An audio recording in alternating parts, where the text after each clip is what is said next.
আন্দোলন আয়োজিত নারায়ণগঞ্জ মহানগর কর্তৃক আয়োজিত এই বিশাল সভা সম্মানিত সভাপতি, উপস্থিত প্রধান অতিথি এবং সাংবাদিক ভাইয়েরা এবং উপস্থিত সম্মানিত হাজিরিন, আসসালামু আলাইকুম ওয়া রাহমাতুল্লাহি ওয়া বারাকাতুহু।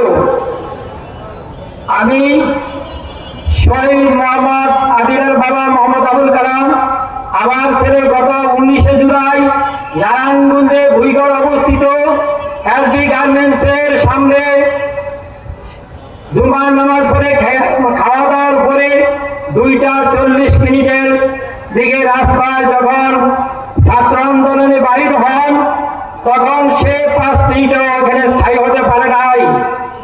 ওই 16 বছর এই জাতির উপরে যে জগদ্দল পাথর জাতির উপরে চেপে বসেছিল, ওই স্বৈরাচার খুনি হাসিনার নির্দেশে বাংলাদেশে পুলিশরা যখন হত্যাকাণ্ডে ঐতিহাসিক উল্লাস মেতেছিল, তখন এই দেশের আপাময় জনসাধারণ, আলেম ওলামা, ছাত্র জনতা বলতে গণ উত্থানের রূপ নেয়। তখন বৈষম্য ছাত্র আন্দোলনই ছিল না, এই দেশের আপাময় জনসাধারণের সম্মিলিত প্রচেষ্টায় আমাদের এই আন্দোলনে গণ উত্থানে পরিণত হয়। বাংলাদেশে 95% মানুষ এই আন্দোলনে শরীক হয়ে এই নমরুদ, এই ফেরাউনের প্রেতাত্মা শেখ হাসিনাকে এই বাংলাদেশের 5 আগস্টে তাকে এই দেশের থেকে বিতাড়িত করেছে। এই জনতার আন্দোলনের সামনে সে এগিয়ে থাকতে পারে না। সে 2009 সালে সিপাহীবাহিনীর বিরাট বিদ্রোহের নামে তাদেরকে হত্যা করে তার যেই মাস্টার প্ল্যান করেছিল যে সে আজীবন ক্ষমতায় থাকবে, তারই ধারাবাহিকতায় 2013 সালের 5 মে হেফাজতের ন্যায় ভিত্তিক আন্দোলনকে সে পৈশাচিক টাকায় হাজার হাজার জনতার বুকে গুলি মেরে শত শত নিষ্পাপ মাদ্রাসার ছাত্রদেরকে নিহত করে তার ধুম করে সে তার ক্ষমতা ঢাকার অপচেষ্টা চালিয়েছিল। 2018 সালে ছাত্র আন্দোলনকে দমিয়েছিল নির্মম হত্যাকাণ্ডের মাধ্যমে। 2024 সালে একই কায়দায় সে ক্ষমতা থাকার জন্য এক পৈশাচিক নির্মমতায় হত্যাকাণ্ডে মেতে উঠেছিল। আল্লাহর অশেষ রহমত, আবাবিল পাখির মতো ছাত্ররা যখন নেমে এসেছিল রাস্তায়, তাদের সাথে বাবা মা ভাই বোন অর্থাৎ আবাল বৃদ্ধ বনিতা আলেম ওলামা সহ সকল শ্রেণীর নেতৃবৃন্দ জনসাধারণ তাদের সাথে একত্রতা ঘোষণা করে এক গণ উত্থানের মাধ্যমে বাংলাদেশ থেকে তাকে অর্থাৎ তার দলকে চিরবিদায় করে দিয়েছিল। ভাইরানার আমরা কি দেখেছিলাম গত পরশুদিন গোপালগঞ্জ বাংলাদেশের সমস্ত দুষ্কৃতিকারী আওয়ামী লীগ, ছাত্রলীগ, যুবলীগ, স্বেচ্ছাসেবক লীগ তাদের আস্থানে এখন গোপালগঞ্জে সমস্ত অত্যাচারী অবিচারী যে বিগত দিনে সবাই আশ্রয় গোপালগঞ্জ নিয়েছে। বাংলাদেশ 364টা জেলার মধ্যে গোপালগঞ্জ কি বাংলাদেশের অন্তর্ভুক্ত নয়? আমি মনে করি যে গোপালগঞ্জের অন্তর্ভুক্ত হয়।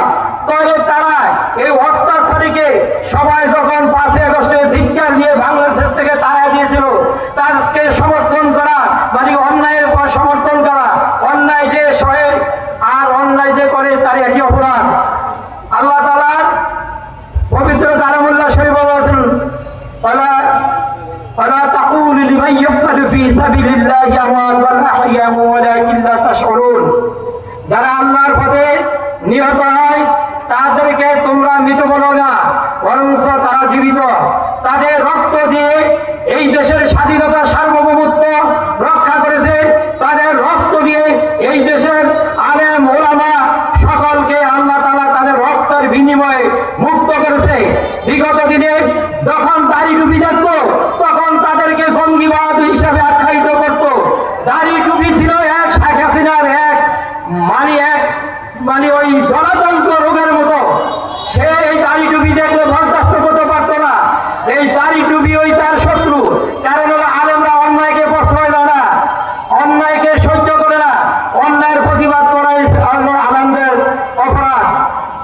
আজ আমরা যে স্বৈরাচার মুক্ত হয়েছি, আগামী দিনে আমাদের বাংলাদেশে আমরা সকল দল মত নির্বিশেষে সবাই ঐক্যবদ্ধভাবে বাংলাদেশকে একটি সুখী সমৃদ্ধ এবং ইনসাফ ভিত্তিক রাষ্ট্র কায়েম করব।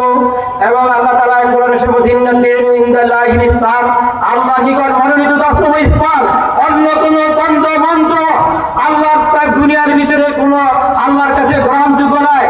আল্লাহ তাআলা যেহেতু এই পৃথিবীতে সকল রাসূলকে বলেছেন আল্লাহ দুনিয়াতে আল্লাহ দিন কায়েমের জন্য, সুতরাং আজ এই সুযোগের চেয়ে সকল আলেম ওলামা মুসলমান আমরা ঐক্যবদ্ধভাবে দলমত নির্বিশেষে ইসলামী শক্তিকে এই বাংলাদেশে কোরআনী শাসনকে প্রতিষ্ঠার জন্য সর্বাত্মক প্রচেষ্টা চালিয়ে যাব। নিজে ভোট দিব, অন্যকে ভোট দিতে উৎসাহিত করব এবং আল্লাহ দুনিয়াতে আল্লাহ দিন কায়েমের জন্য আমরা প্রচেষ্টা অব্যাহত রাখবো। আল্লাহ তাআলা এই জুলাই যারা শহীদ হয়েছেন তাদের আল্লাহ তাআলা শহীদ হিসেবে কবুল করেন, আর যারা আহত তাদেরকে আল্লাহ তাআলা কামেল আজানের সাফল্য দান করুন।